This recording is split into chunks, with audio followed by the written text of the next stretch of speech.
Welcome to HVAC Success Secrets Revealed, a show where we interview industry leaders and disruptors, revealing the success secrets to create and unleash the ultimate HVAC business. Now your hosts, Thaddeus and Evan.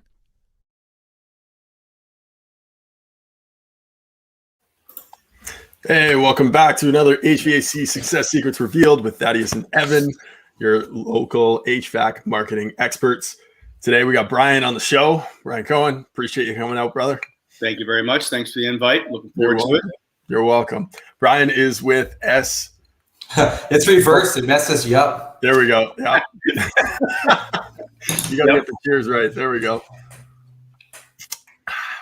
Oh, this rye is terrible. I tried a local brand. Afternoon Irish coffee. There we go. Oh, man. I tried a local brand, and it is just not good. All right. For those of you that don't know Brian is with SF&P Advisors. They're a full business service evaluation, accounting, research, and financial analysis business. Basically, at the end of the day, what do they help you do? They help you buy, acquire, and sell your business for the right price, right evaluation. And when it comes to building an HVAC business, at the end of the day, you build a business to sell a business. So they help you get more money for it. Pretty accurate description? Absolutely. Awesome. Yep. Nailed it.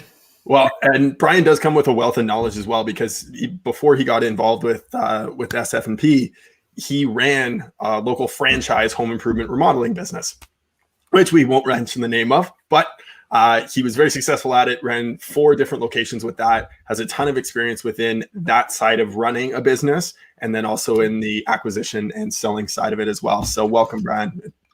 Gentlemen, thank you very much for having me. Looking forward to today. You guys are hysterical. I love it. Awesome. Well, hey, we have good conversations with good people, and any good conversation worth having is worth having drunk. So awesome. Well, in terms of the marketplace and what we're looking at right now, like, I just want to get right into it, because at the end of the day, there's all these capital gains changes that are going to be coming up down the pipeline with Biden and all his shit. Up here in Canada, we got communist Trudeau running the country, and so we know that shit's going to hit there. Yeah, I said it. But at the end of the day, as a business owner, we can't control what it is that happens to us. We can only control what we're going to do about it and how we can strategize and best set up ourselves for the future. So, and frankly, we're really good at it. So what is it that businesses can properly do to prepare for what's coming down the pipeline, and what trends are kind of coming? What do you foresee kind of happening? There's going to be a tax change. There'll be a tax code change. That goes without saying. So, yeah. Initially, we thought it would happen next year, sometime during the course of the year next year. There's been some talks about it, happening this year, being retroactive. In the meantime, what this has all done is forced a lot of folks to really open their eyes about making a transaction happen and partnering with private equity, because who knows where the capital gains tax code is going to change to, right? Yeah.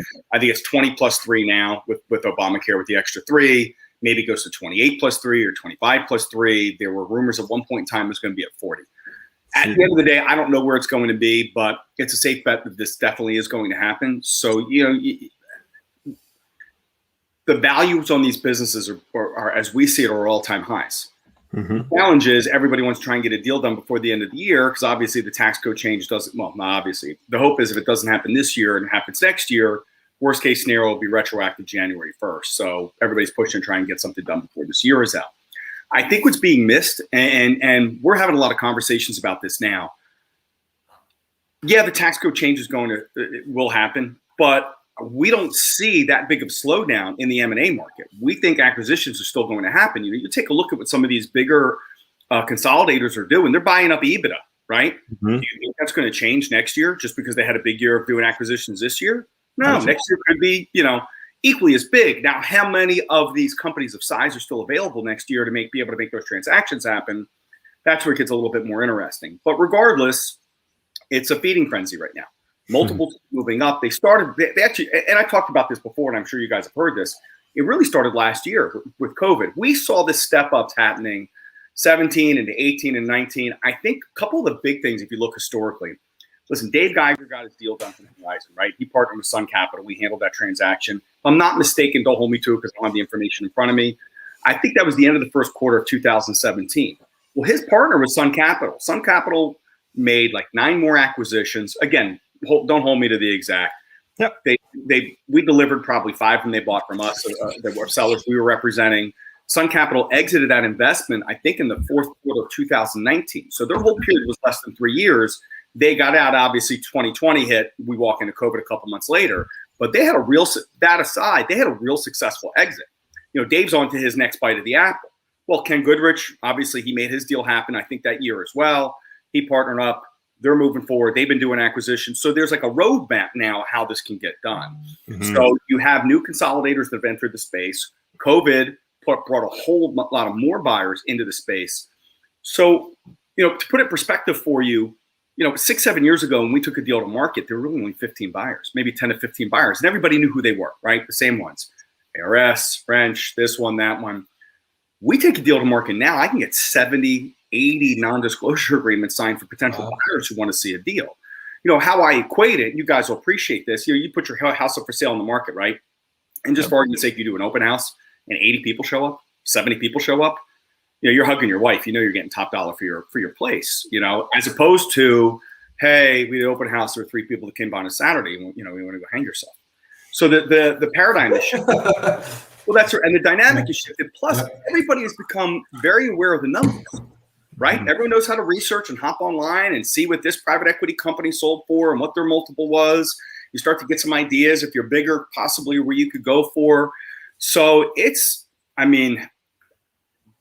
number one is crazy. Number two, a lot of these transactions that we used to do were really for owners that were, again, not stereotyping, but the reality is they were 60 plus, right? Mm-hmm. They've been doing this potentially for 35 or 40 years. They were done, right? It was time to move on, pass the business over. And a lot of those transactions were out. The transaction happens, and maybe in 90 days that the seller is out sailing off into the sunset to do whatever it is they do in their next step. Well, now it's a partnership. So you've got a lot of these young guys, and a bunch of these guys. Tyler and Travis Ring, you're one of those guys who are in their mid-30s. They put a deal together, incredibly successful business, really well run. Just really sharp guys. They looked at it from a different perspective. They had young families. They had built out an incredible management team and said, my God, talk about strike while the iron's hot. Multiples are up. I get the opportunity to partner with this really good private equity firm, good backer, out west. How can I get paid today with the opportunity as long as it keeps moving in the right direction of getting a second payday too? The responsibilities diminished, gave them a whole lot more time to spend with their families. Let's be real. Why are you putting a business together for starters? For who? For you or for your family, right? You're building this thing to put an incredible family life together, but you hit a certain point where you built it to be able to go ahead and spend all this time with your family. You're making the money. Like, go enjoy the time with your family. You can never get that time back. And by the way, I say it from experience. My daughters are 17 and 18 years old. So when I had my businesses years ago, I put them up for sale for the same reason, to be able to spend all that more time with my kids. Unfortunately, it didn't happen, but lesson learned. But if I could take one more step back, a lot of these transactions we're doing are with guys that are in their 30s and 40s now. Mm-hmm. So they understand time value money a little bit differently, and there's more things that they want to do, with their lives and with their families. So it's really neat experience. And you guys see this, by the way. We're all over Facebook, right? Go take a look at who the big hosters are. You see what their lifestyles are like. Trust me, the owners who are in their 50s and 60s, they are not posting up their lifestyles the way some of these younger guys are. You know what I mean? Definitely. Definitely makes anyhow, it's been absolutely incredible. Well, and correct me if I'm wrong on this too, but the market for the size of business has really shifted as well. Like you used to see, if you were 5 million plus, like, yes, there was an opportunity there to sell at some point. Yep. If you were under that, though, it was really difficult to sell, there were very few that were looking to buy. And now that has even shifted. Yeah. And it's opened it up to a lot more businesses and smaller shops that have the clientele, and they've got a decent revenue stream coming in, that it's still, there's value there. They'll do what's called a bolt-on. So for example, I don't know, this market doesn't mean anything. I'm just throwing a market out there for shits and giggles, but let's take Chicago, Illinois, right? So let's say a company's partnered with a private equity group, right? They got a nice space there. And maybe there's, God knows how many other folks that are less than sub 5 million around there. Okay, well, if I want to grow that one group in Chicago, how else am I going to do it? Yeah, I can do it organically, and we're going to continue to do that. But I can start doing these bolt-ons from these guys that are sub 5 million. And the reality is, some of these guys that are sub 5 million that maybe are a little bit older said, listen, I've thrown everything at this. I can't get this over whatever the hump is, the $3.5 million or $4 million hump. What an opportunity there is here to bolt up with the local big guy in my market. Mm-hmm. They're going to do something to help me out to go ahead and grow. It's the same thing, just on a smaller scale. I'm going to get a paycheck today. I'm going to get paid on my business today. I have the ability to stay around and share in some of the upside. And at the same time, have new levels of management and insight into my business that I didn't have access to from before. I couldn't do it because I had my blinders on. Because listen, when you're sub 5 million, a lot of these guys that are sub 5 million, they're working 24/7. Mm-hmm. They have a couple things haven't clicked yet to get them to that next level. So totally. Yeah. Well, now you partner with that bigger company, and whether you stay on as part of a management team for running your company still, and now you just got the funding and the right systems and the right procedures, and away you go, or they come in and acquire you and put their own person in-house, and you're done and you take your check and go. There's tons more opportunities for guys in that size. Well, it's not a cookie cutter approach either, right? You can have so many different ways that it can go. Yeah, right? There is, and it's all premised upon what the seller wants to do. Right. Hey, I still want to be part of this. Scott, if you could show me what a couple of those ingredients are to what I'm trying to bake here, it'd be exciting to see where this could go. And I'd like to share in part of that too. That's a really good situation. Do you know what I mean? Because therefore what happens is, listen, when you're smaller, it's hard if the main guy walks away. What are your techs doing? Typically they've known this the owner for 10, 20 years. We sat down and said, here's what we're looking to do. You guys are all going to have the ability to make some more money. You know what I mean? Yeah, it might be a little more scrutiny on some of the things that you do, but here's the opportunity. All right, well, if they don't want to stay, then you clearly know why you were always a smaller business. Right. And if they want to stay, all right, you guys are going to have to work, but you're going to make more money because of it. So if they leave, it's not that big of a deal. Typically, the bigger guy has some additional people to be able to bring in anyhow, to probably make you more efficient to the point where you didn't need them to begin with. So there's a lot of wins that can happen in that situation.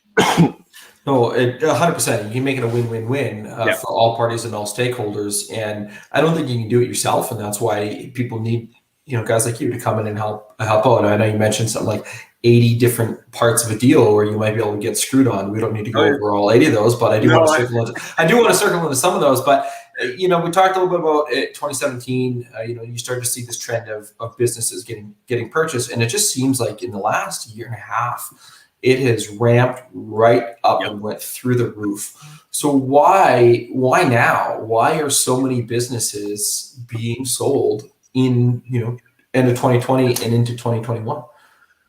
That fear of capital gains, that was a biggie. Interest rates are still low. So a lot of these deals are leveraged buyouts, right? It's half cash, half debt. They're still borrowing money to make some things happen. The money's still cheap.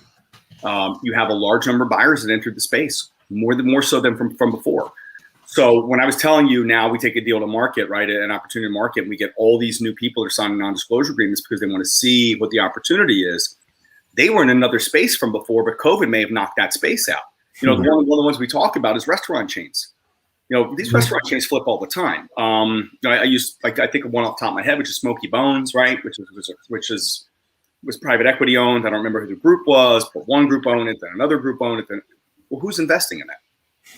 So remember, private equity, they raise private capital, go ahead and deploy the funds to invest in businesses. They still actively have to go pursue and find businesses. All of a sudden, this became a very safe space.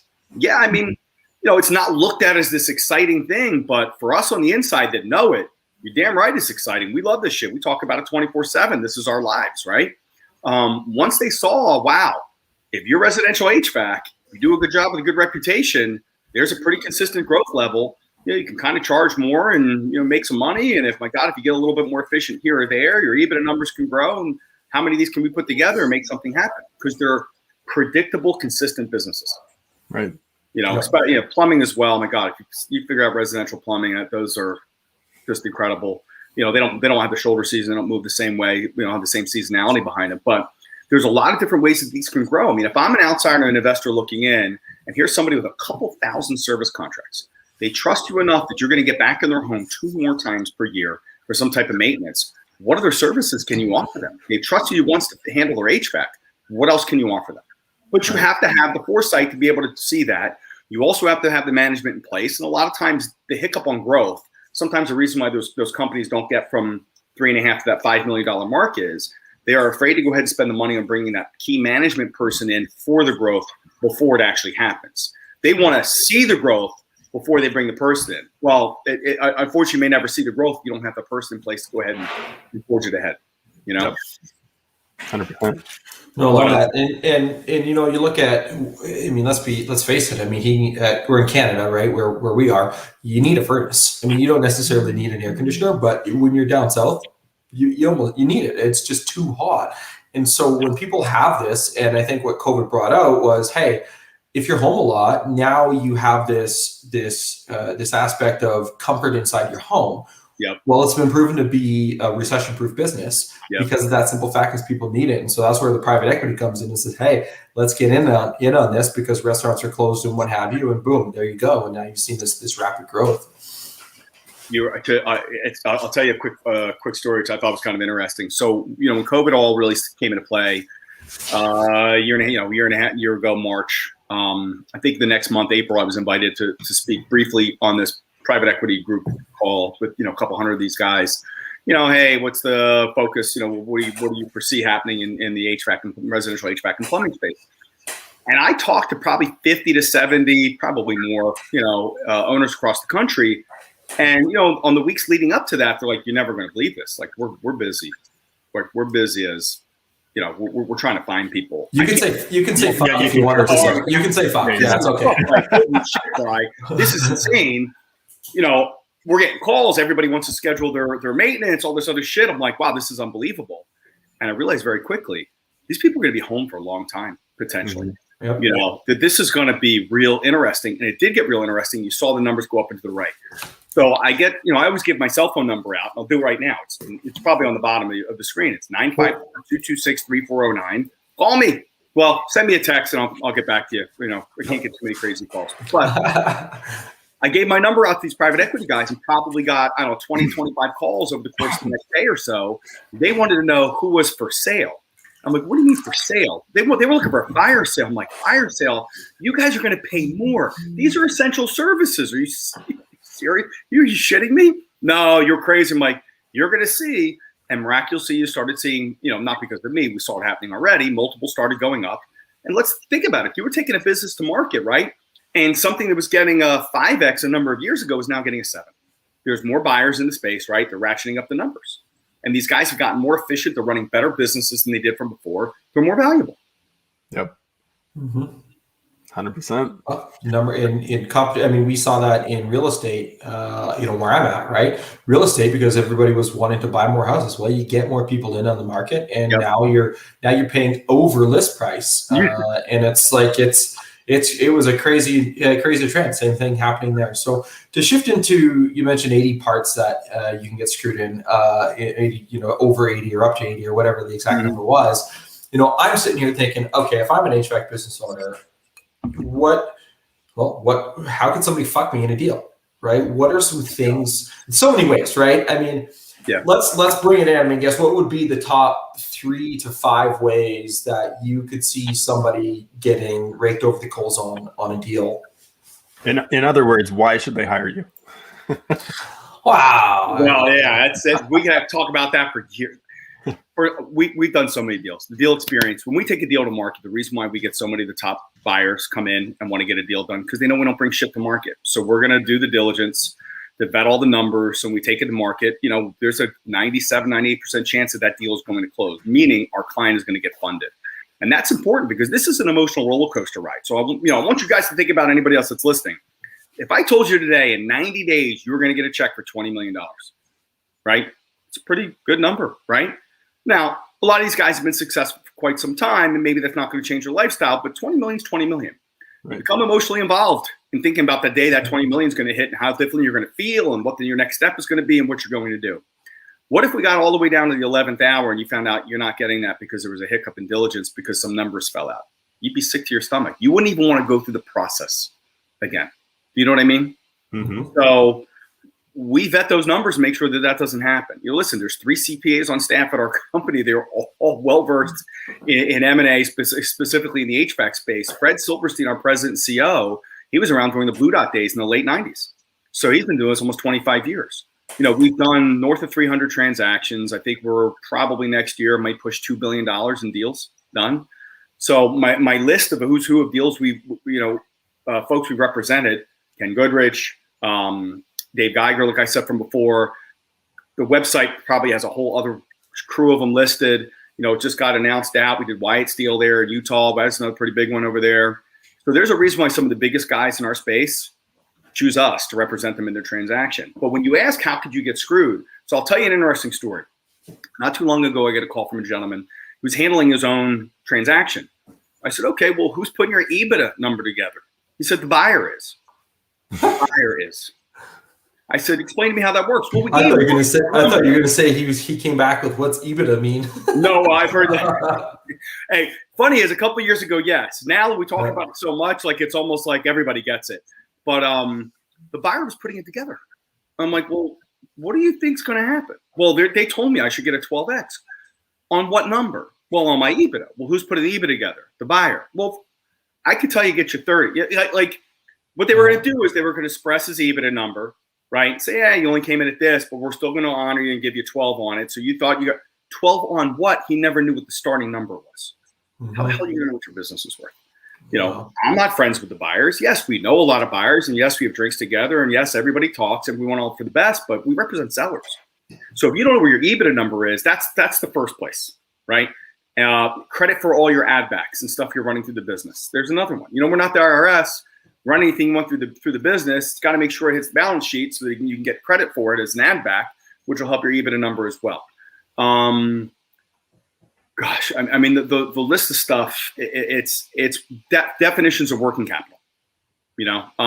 There's a certain working capital, a certain amount of money that should be left in the account post-transaction. That's got to get negotiated. If not, it's on them to turn around to the buyer, turn around and say, hey, you owe us more money. I mean, the most disgusting thing ever is you're 90 days after your transaction when you're supposed to do this true up on your numbers. Can you imagine you just got paid all this money and they turn around and say, by the way, you owe us back. You got to write a check back. There are people out there that have not hired us. And I have one of them as a referral, and he's absolutely phenomenal. And I feel so bad because one of the nicest guys I know, he goes, I just wasn't aware you guys were around. Mm-hmm. And he got really hurt in his deal. And he left a lot of money on the table. So and again, not just for me, I got a huge laundry list of references. Call them all. Be my guest. That's why I offer them up. But to think that what I see happen is these guys get successful, right? And all of a sudden they become incredibly intelligent because they have a lot of money. They were very good at what they did to earn that money. Most of the most successful ones are smart enough that they have the best attorney, right? The best advisors, so they never get hurt in any of these things. They don't all of a sudden try and become experts in those fields themselves. They'd rather go pay somebody to go ahead and do it. So if you want the best deal for your business, we're the experts. Call us. What's the worst case that happens? You say, no, you don't want to hire us. But at least you have an idea where your numbers are at. We can walk through it. It's not often that we see a deal that doesn't go through. We're going to do that much vetting. But every so often, shit happens. But there's a couple of them I just threw out there. These guys not knowing what their numbers are, what's going to get credited for an ad back. Not everything gets credited for an ad back. A lot of times there's these cash sales, right? Right. Well, I'm sitting all this cash. Can I just shove it back in my business and throw it back in his EBITDA? Everybody thinks that they can do it. We had a deal not too long ago where the guy was sitting on a buttload of money and said, well, I have all this. I could show you it. And I was very disappointed that we could not get him credit. I said, there's just no way you can. You can make these things up. And the other big problem is with cash is oftentimes when you're doing these cash deals with clients, it seems to be like family and friends and people you're giving discounts to. The problem is once a transaction happens, those people aren't going to get the same potentially discounts anymore. Do they go away? And if they do, then don't ever count the cash and stuff that went in. And let's just, clean break from it and move forward in the next piece of the transaction here and the new partnership that's been created moving forward. But, everybody wants to know really how do we grow our business? What are the key points? How can we maximize what our value is? There's 8 steps. There's 8 things that we look at, right? You got to be growing. That's number one. They don't want to see a flat or stagnant company. They don't want to see one that's numbers are going down. Okay. Number 2, what's the business mix? Are you all residential, which seems to be the best that's going to get the highest multiple, or you have some type of commercial mix in there? Is some new construction in there? Is there some type of industrial work in? I mean, what else are you doing? So if you're pure, hey, residential, that's going to get the highest multiple. Residential plumbing seems to be the highest, by the way, because there's no shoulder season there. And if you figured out how to keep your phone ringing, those are, like emergencies every time, is what it seems like. What do you have, sir? How many service contracts you have? In the example of Tyler and Travis, they had somewhere north of 3,000 or 4,000 of these service contracts, right? It gave them 2 more times a year to get in a home. They had 8,000 more selling opportunities on day one of the year moving forward. And they offered up a ton of other services, right? If I'm not mistaken, they ran a tech selling system. They had a tech go in there, show them all the different stuff, give them an idea, flip the lead over. They had the guy in the office who came back out, walked through it, and these guys just got it. Their system really worked well. They also stayed within a close, tight geography. They weren't running all over God's country to try and find business. They kept the windshield time down, so their guys were able to get out to more calls. They chose some geography, and they said, we're going to own it. And basically, that's what they did. Kind of like, are you guys college football fans? Yep. All right. Remember the U? I'm down here in South Florida. I was a big Hurricanes fan growing up. Yep. Right?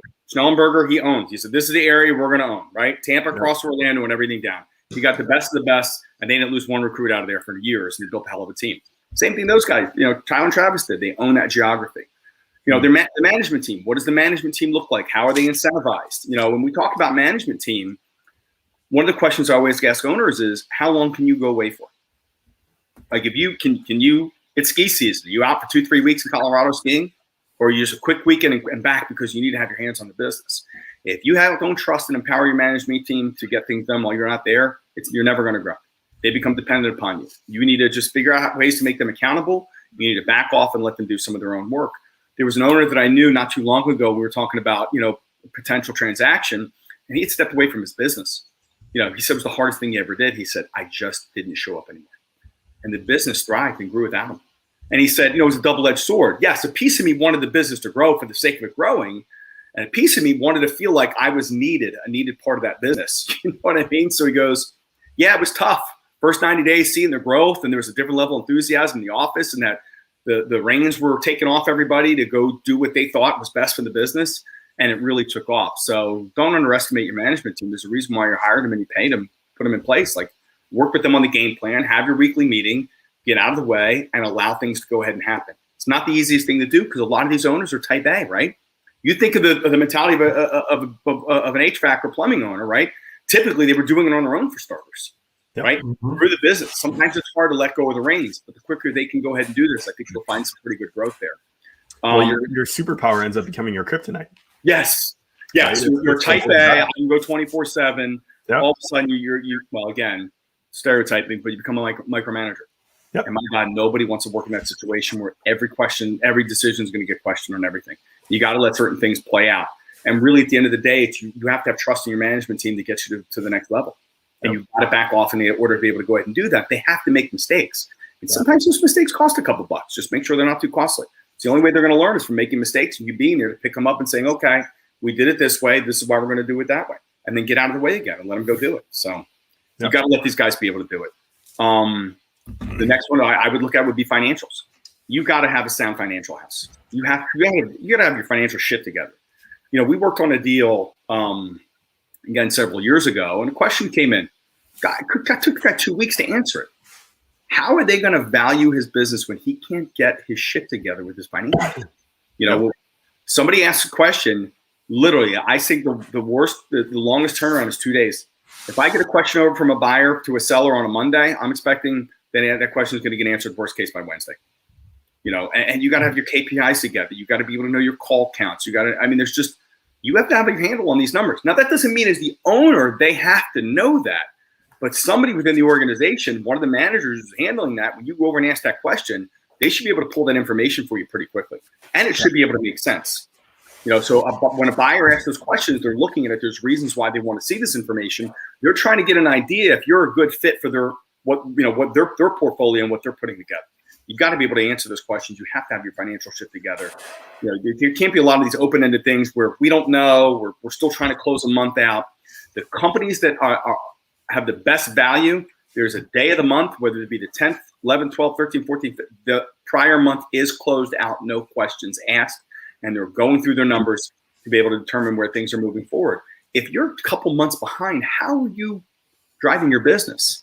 Your numbers are garbage by the time you get them, If you got all these numbers in October, by October, you're last quarter of the year, you're still trying, finishing off the summer. It gets it's a little crazy.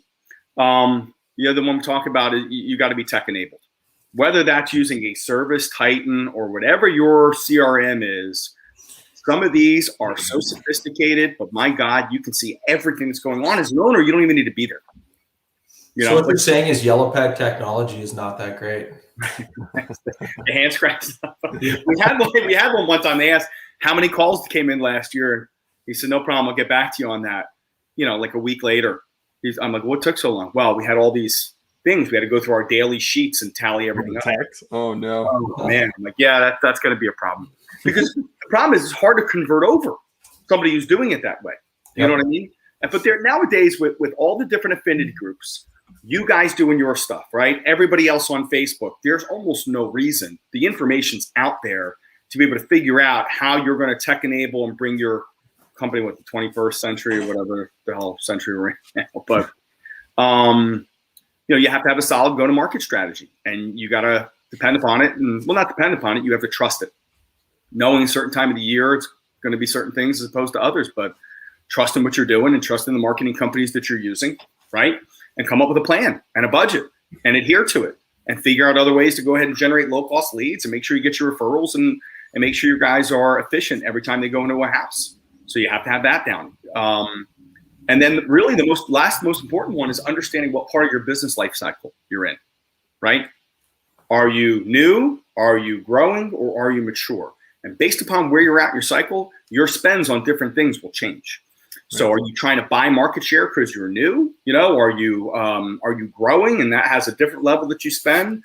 Or are you mature in the fact that, hey, we can back down our spend on marketing and advertising. We've been here long enough people know us. We have enough service contracts. There's other services we need to start thinking about offering. And based upon where you're at also sometimes determines whether or not you want to go to market. Typically, those newer guys do not. The ones that are growing and see the upside also see a different level of upside when they partner with a private equity group too, because there's a second bite of the apple. So they don't have to carry the business, for argument's sake, from 10 to 20 million on their own. They can do a deal while the revenue number's at 10, knowing that if they keep plugging along, there's going to be a second bite of the apple. They could pay them as if they're a $25 or $30 million company without them taking all the risk. So there's so many of these things that factor in. And I think from our perspective at our company, SF&P, when we have these conversations with owners, we lay it out. I get these guys to say, well, if my company was 50 million, what could I get? I'm like, you're right, but you're not. You're 15 now. So it's going to be on you to grow your company to 50. Let's cross our fingers that financially everything is the same in 5, 6, 7, 8 years from now. Or you can get paid on your $15 million company now, roll a chunk of it in equity, and potentially have 2 or 3 more exits that you're going to get paid on without taking any of the risk in any of this. The bullseye's off of you now. So you kind of have to figure out some of these things that you want to do. But that's what we're here for. Call us. We'll talk through it. Every owner sees it differently. Yep. So. And there's different ways, right? Like you mentioned, you just talked about one way. Okay, well, I'm going to give up a part of my business. I'm going to get a chunk of change. I'm going to stay in the business. I'm still going to have a percentage of it. So if it doubles and then somebody comes along and offers, so well, I'm going to get even more money down the road. Or you could say, I'm just going to cash out now, give me my check, see you later. I'm going to go lie on a beach and golf all day, right? There's so many different ways depending on the stage of your business. So, and I know we mentioned your phone number in there, so I will say it for those later on that are listening. If you want to get in touch with him, we will shamelessly plug you. Again, 954-226-3409. We'll put these in the show notes too, by the way. 954-226-3409. You want to reach out to him via email, have a question, Brian at sfpadvisors.com, and of course on the website sfpadvisors.com that we have there. So random question? Do it. Random question. All right, let's what useless bit of information have you memorized and will probably never forget? 99 times 9 is 891.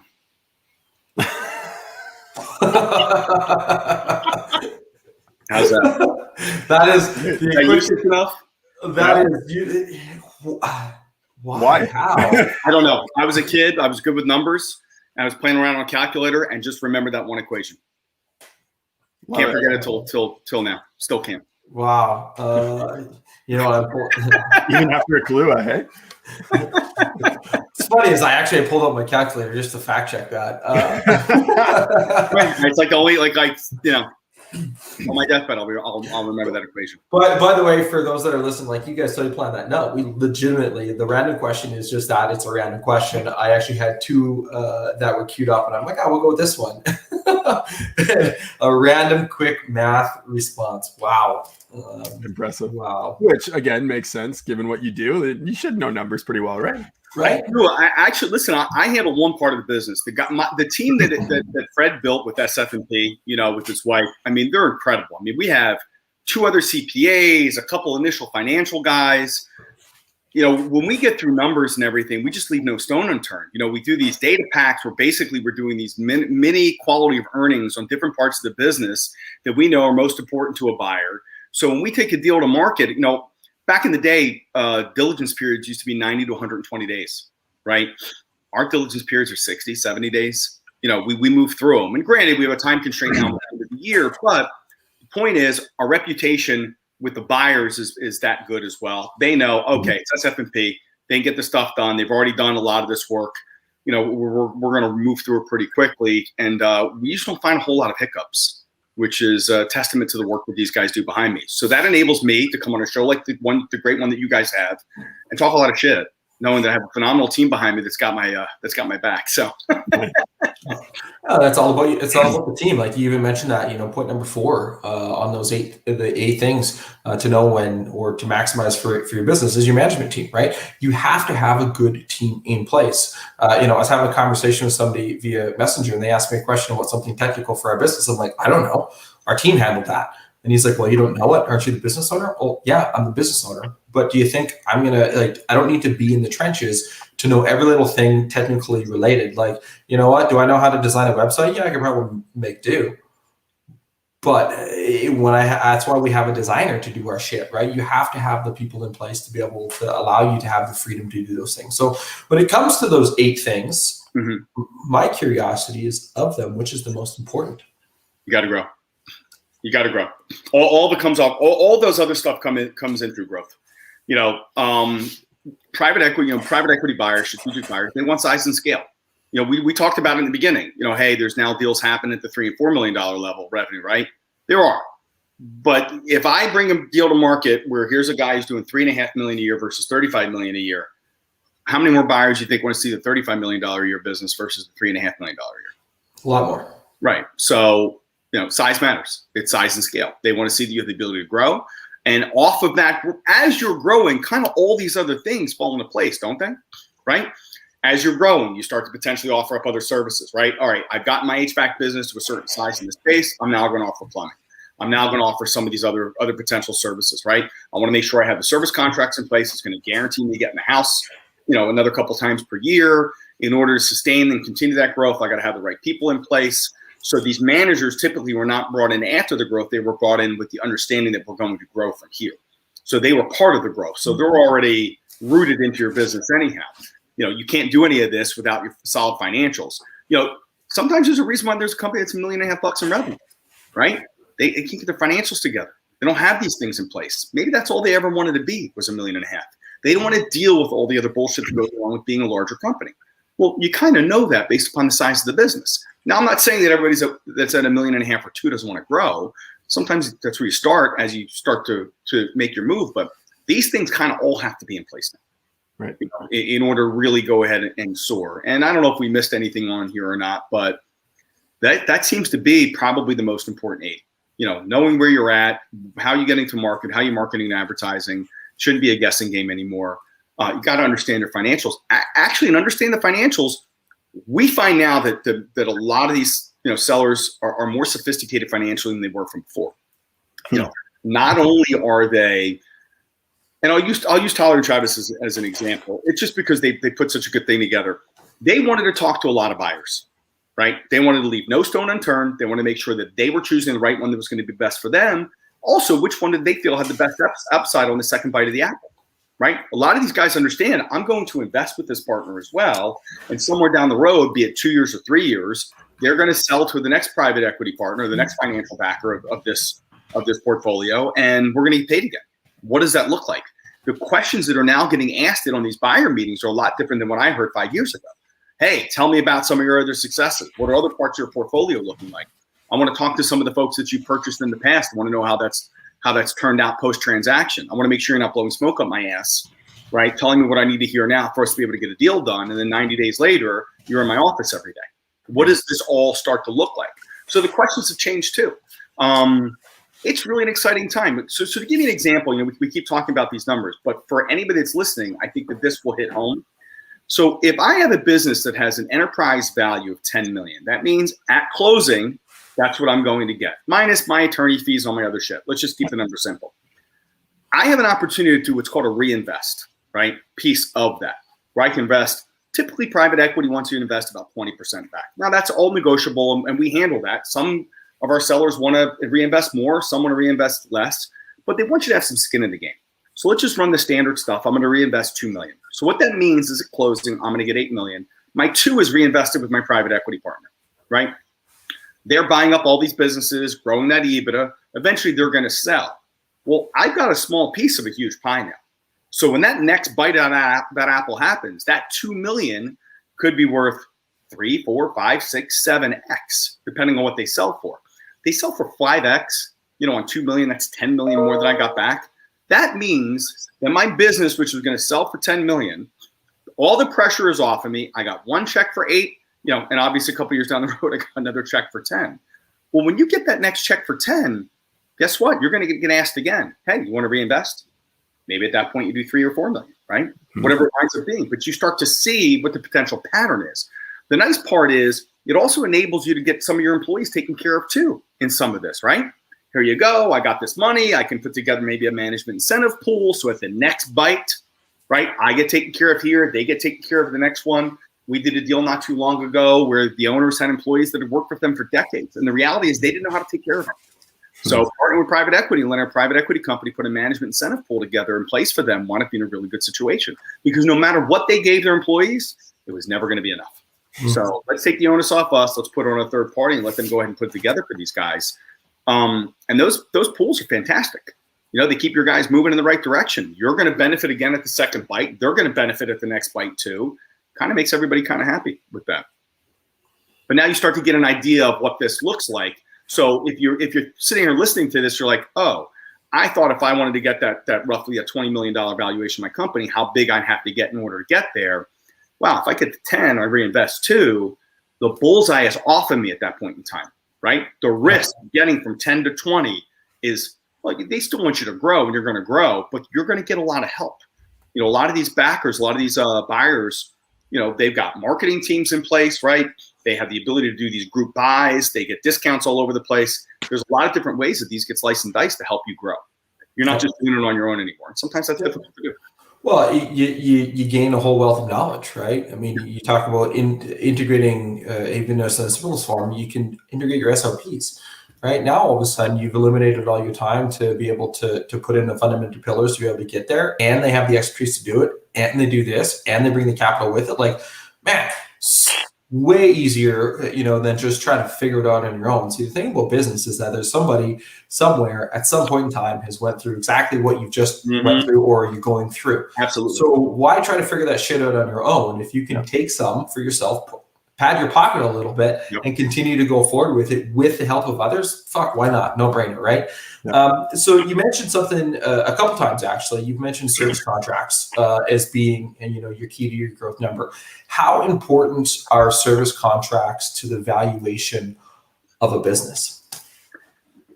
It all kind of factors in. You can't ever put a specific number on it, but when we're taking a business to market, we want to know everything that we can. What's the business mix, right? How many employees? Tell me about your management team. I need to know all this so I can frame it for a particular buyer. Some buyers care, some buyers don't. Whatever you're lacking in, the hope is we can frame it as here's a growth opportunity, right? Hey, by the way, they've been doing all this. They haven't really done this. Imagine what this is going to look like when they get this in place. You can help them out in order to get some of these things in place. But we have to understand that all up front. Because what we put together for a business going to market is a thing called a CIM, C-I-M, which is Confidential Information Memorandum. I need to know everything about your business so that we can frame it to be able to have conversations around it moving forward. If a buyer asks me, hey, how come company ABC doesn't have any service contracts in place? I said, well, you see the number of new systems they're putting in? Like, these guys are gangbusters. They haven't had the time. It hasn't been on the forefront of their mind. So imagine what it's going to be like when you come in and partner with them and you start implementing some of these new programs to help them to make sure, hey, that we're going to get the potential repeat somewhere down the road. There's just, no matter what they're missing or whatever the shortcoming is, we got to know about it. We got to be able to, you can't hide things. But at the point that I'm making is, whatever you're doing. You can't really cover things up and hide it. Remember, private equity guys are smart dudes. Okay, they went to some really big name schools, right? They're phenomenal with numbers. A lot of them have a ton of experience in this business, to the point where they could probably go in and run your business too. They know enough. They know what to look for. If you're covered, what's the point of covering something or hiding it? If it's hidden and it gets uncovered, it looks like you were trying to lie to them. You realize they're not going to trust a whole lot of other things to come out of your mouth. It's easier to be upfront and say, hey, I'm looking for a big number on this business. By the way, they don't have any service contracts. So later on down the road, when we're negotiating, they turn around and say, well, you don't have any service contracts. I'm like, I told you that the first step we took. So don't throw it at me now. We're trying to figure a deal out. So the more information, that's why we give a lot of this information about these businesses up front. We want them to make sure that they understand what they're looking to get involved with as well. And then really another important part of everything is the owner and how they present, right? Mm-hmm. The owner's going to talk to a lot of these buyers. The buyers are going to do a lot of background checks on these owners. One of the places they do a lot of these checks, guess what? Facebook and Instagram and all the other fun places. So sometimes you kind of warn some of these guys, listen, you might want to be a little careful with some of the stuff that you're posting. It's 2021, man. You have to. I know, just be a little bit, humble yourself a touch. Not everybody needs to see that you have 45 Lambos sitting in your driveway and you've got them all started up at the same time like MTV Cribs. Take it a step back, humble yourself a little bit. But it's definitely an exciting time in this space. I can tell you that going back through your entire social profile from day one is a very tedious and time-consuming task because I did it about 1.5 years ago before we started, going live with our show and having a little bit more of a public persona. I actually went back through all of my shit and I looked and I was like, ooh, that one might be a little bit questionable. Mm-hmm.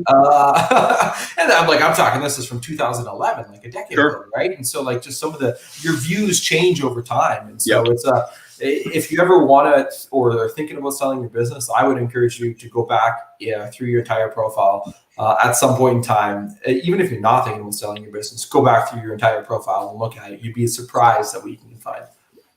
Yeah, they're going to, Clean that shit up. Yeah, just have a look. Just what's right, what should be up and what shouldn't be up. Yeah.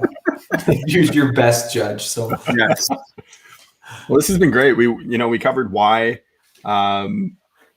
this is important, why it's a good thing for guys to start thinking about how they can get to that place where they can start looking at it.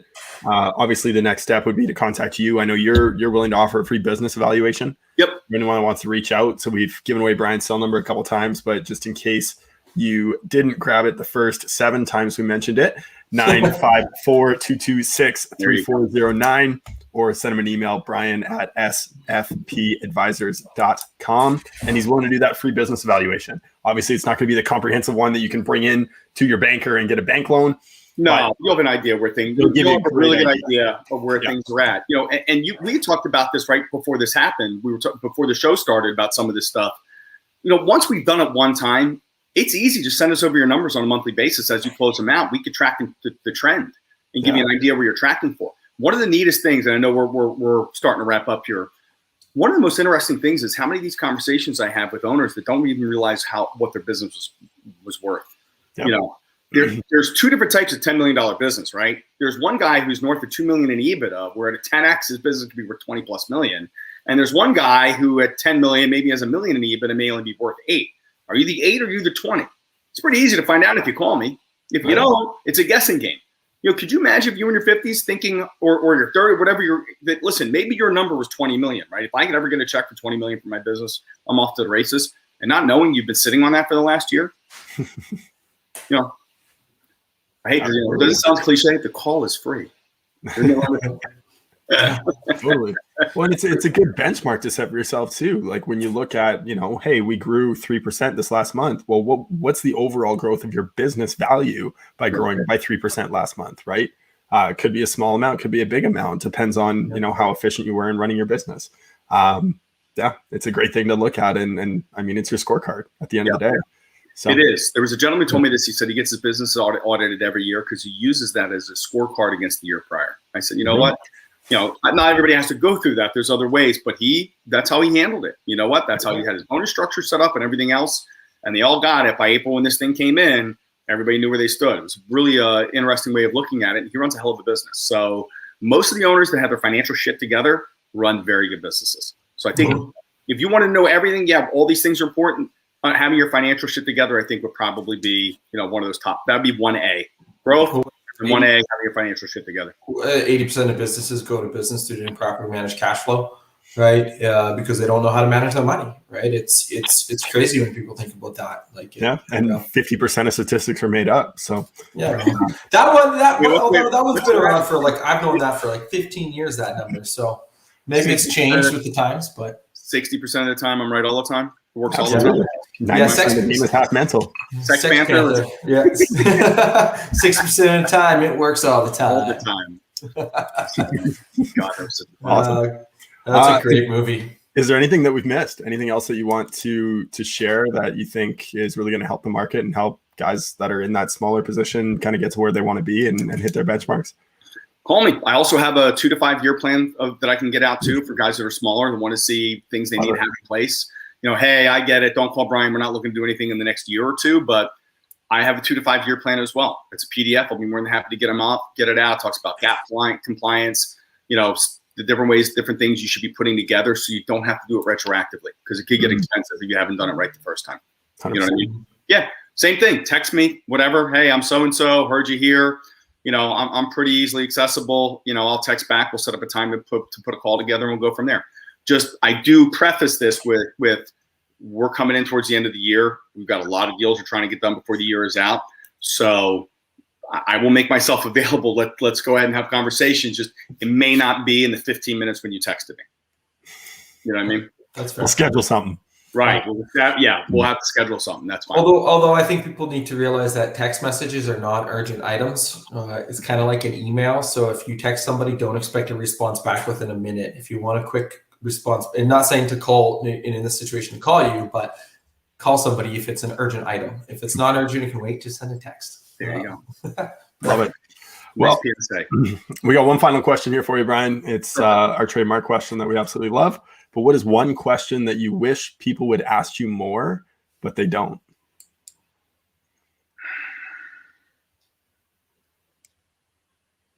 Ooh, good one. What is the question?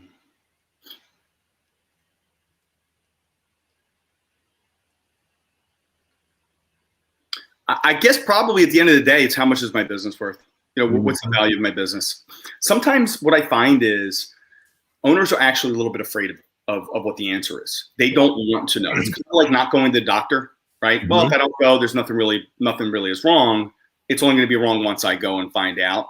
But my gosh, if you're trying to grow your business and move it in the right direction, you're supposed to act as if you're trying to grow a business to go ahead and sell it. If you don't know where your business is worth, it's that scorecard, right? It's your report card of exactly where you're at. I wish more people would say, hey, can you show me what my business is worth and guide me through what things could happen over the next couple of years so I could be at the maximum point when I'm ready to go ahead and make my transaction happen. Yeah, I think that'd be great. Instead of being afraid of it. Instead of saying, no, I don't want to have this call now. Of course they don't, because nobody wants to show that they don't run a really good, efficient business. Because, by the way, because everybody on Facebook in our space runs the best business ever. They're the most effective and efficient. We all know that. So nobody's allowed to be anything less than that. The reality is 90% of the people are way less than that. But we could show you where these things are. It's pretty easy when I take a look at numbers and say, gosh, you realize what you're spending on marketing? You've been around for 20 years. Do you really have to, you're really on the high end here. We can give you a couple of ideas of some things that based upon the trends, you may be on the wrong side of, and that could help out. But you don't know unless you ask, right? No, if only everyone had the same lives they lived on Facebook. I mean, they'd all drive the nicest cars and be perfect parents, have a perfect relationship, and perfect kids, smartest live kids. on vacation all the time, and life would be great. Because that's all anyone ever posts to social media. It's unbelievable, right? Yes, the perfect moments. They only post the good things because they want the likes and the comments. Even though you put the bad things, people are still gonna. Sometimes people do that to help themselves, I guess, in a sense. Oh, I love the parents that'll post the meltdown that their kid's having in the middle of the grocery store. Phenomenal. Yeah. I actually have some recordings of my kid just losing his shit on here. I'm just like, I have literally tried everything for the last 15 minutes. You continue to cry your face off, and then I go back to the very first thing that I tried, and you shut up. Like, what the fuck? Like, you're supposed to shake them to be quiet, right? It's crazy, right? Facebook has given us the ability to show how perfect our lives are. Exactly. Right? Yep. Right. So, perfect. Well, I will be the first to say thank you, Brian, for taking the time out of your day to sit and chat with us. And yeah, great info. I know I took some notes on my own for it that I think are going to help out for us and for some of our clients. So appreciate you. Absolutely. Gentlemen, thank you for having me. I appreciate it as well. All right, it's football season. No worries. All right. Well, now for my shitty, creepy outro, because I haven't recorded it yet. So I have crazy eyes. Until next time, guys. Cheers. Cheers. Bye, guys. Hey, thanks for watching another episode of HVAC Success Secrets Revealed. Before you go, two quick things. One, join our Facebook group, facebook.com/groups/HVAC Revealed. The other thing, if you took one tiny little bit of information out of this that was a golden nugget for you in your business, all we ask is for you to introduce this show to one person on your contacts list. That's it. That's all. One person.